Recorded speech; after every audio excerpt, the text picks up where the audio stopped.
Hello, Excellence family. Would like to welcome everybody to Title Tuesday. I'm Danny Barnes, Director of Agent Relations. I'm here with Paul Sardone, attorney with Excellence Title.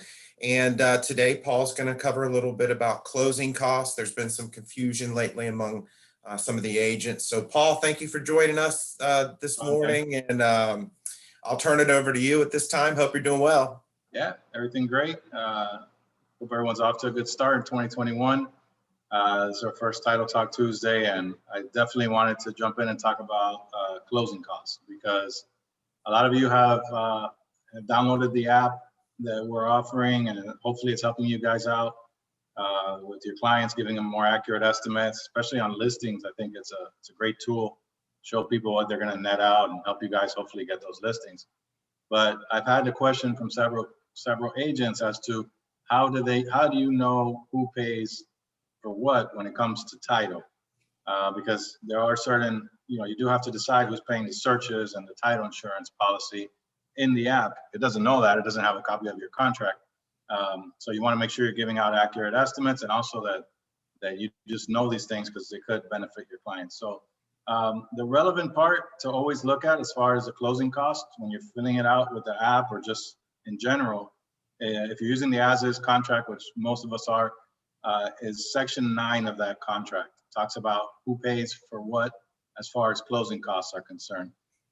So it says what the seller is going to pay and what the buyer is going to pay. The seller's almost always, with very few exceptions, unless it's modified, going to pay the doc stamps on the deed, their attorney's fees, estoppel fees if there's an association, anything needed to cure title, like recording of the deed or any affidavits, anything like that. Those are going to be seller costs. Buyers are always going to pay their loan-related costs. That's the given. And then, their attorney's fees, their inspections, their survey. Those are all things in connection with the buyer. Now, the confusion comes in with Section 9C of that contract, talks about title evidence. If you notice, there's three options in 9C. There's the first option is that the seller is going to designate the title agent and pay for the title insurance policy and all the searches. That's usually from Central Florida on up, mostly. That's the option that's chosen. The sellers control title. It doesn't have to be that way, but that's customary in those parts of Florida. Absolutely. So, yeah. So in the case where that happens, it's pretty straightforward. Seller's paying everything. Seller's paying the title insurance policies. Seller is paying the title search, and seller is paying the lien search. Now, the confusion with that, and that's something to get into in more detail, I could discuss if anybody has questions on it, is they pay for the owner's policy of insurance. So there's a discrepancy between the way the CD closing disclosure shows the title insurance being charged and the way Florida does it. At the end of the day, it adds up to the same number, and it's kind of confusing, but it ends up where the owner's policy is usually significantly less than the lender's policy.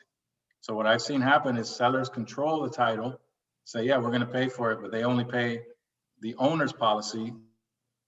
In the case of an FHA loan, could be a couple $100, $100, $200, but then the buyer still gets stuck paying for the owner's, for the loan policy, which could be a few $1,000s. So that's something to look out for. If you are representing a buyer and the seller's paying for title, I just always advise if you can specify in additional terms that the seller is paying all title insurance policies, including the lenders, because I have had that issue come up several times and it turns into, an argument about Florida versus federal law, and you just don't want to get into that. But the more common question that I'm getting from agents when they're filling out these net sheets is between option 2 and 3. So option 1, seller pays. Option 2, buyer designates the closing agent and they pay for all the charges in connection with title. So usually people pick that one.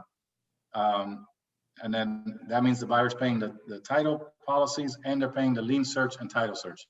Now, title search is usually around $150. Lien search is somewhere between $100 to $250, depending on municipalities and government charges. So they're saying, so if you're representing a buyer and they're controlling title, the best option for you is the third option, which is the Miami-Dade Broward regional provision. Now, you don't have to be in Miami-Dade or Broward to select this. It's just regionally, this is how things are done in Dade and Broward. So in that one, the buyer's paying the policies, but the seller is paying for the searches. So at least in that case, if you're representing a buyer in Data Broward or somewhere else where the buyer wants to control the title, at least you're saving them the expense of the title and the lien search.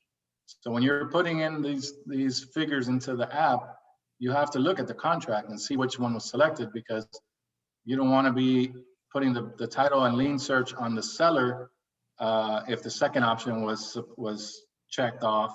And then when the buyer gets their disclosure, they're going to be like, oh, why am I paying these extra fees? Nobody told me about this.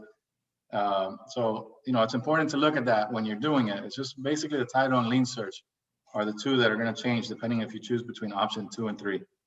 So I always say, if you're representing a buyer, they're controlling the title, select that third option. Even if you're in Monroe, Orange, wherever county you're in, you could still use the Miami-Dade Broward regional provision. That's really good information. I've been selling real estate for a long time, and option 3, we just never even looked at. I'm here in Central Florida, Tampa and Orlando, pretty much Right. the same thing, and Right. never really knew what that meant. Just didn't look at it. But that's Yeah. that's good to know that that's an option.